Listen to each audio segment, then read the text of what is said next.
안녕하세요. 김필수의 차차차 김필수입니다. 가시죠. 구독 필수, 좋아요 필수입니다. 김필수의 차차차.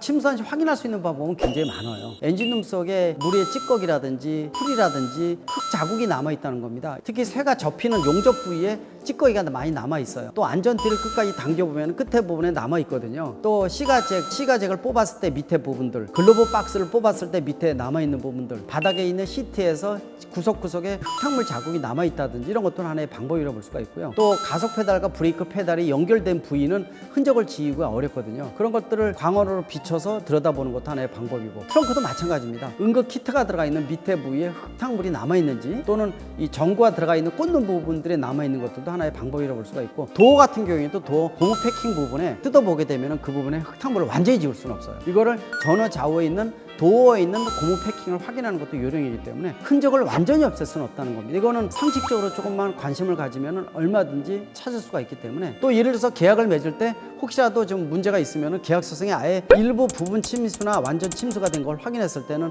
교환 환불을 해줍니다 라는 항목을 아예 적어서 계약서를 아예 갖고 있는 것도 나중에 보상을 받는 가장 중요한 부분이 아닌가, 이렇게 보고 있습니다. 네네. 일단은 자차가 보험 가입이 돼 있으면은요, 천재지변에 대해서 보상을 받을 수가 있어요. 근데 문제는 본인이 실수해서 차가 물이 들어왔다, 이런 것들은 보상을 받을 수가 없습니다. 주차 금지 구역에 임의로 주차를 해서 차에 물이 들어왔다든지, 또는 모르고 썬루프라든지 창문을 열어서 물이 들어왔다든지 이런 것들은 보상을 받을 수가 없어요.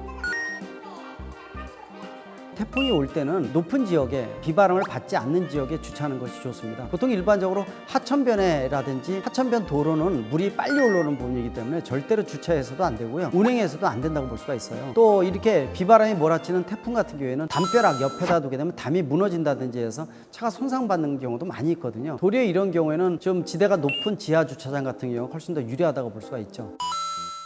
특히 교량이를 지나갈 때는 횡풍, 옆에서 부는 바람에 의해서 차가 전복될 가능성이 높습니다. 특히 SUV라든지 버스 같은 데는 무게중심이 높기 때문에 비바람에 의해서 흔들리는 정도가 훨씬 더 크다는 거죠. 또 비바람이 거셀 때는 잔잔해질 때까지 기다렸다가 운행하는 거, 아예 대중교통을 운행하는 것도, 이용하는 것도 상당히 중요한 방법이라고 말씀드릴 수가 있습니다.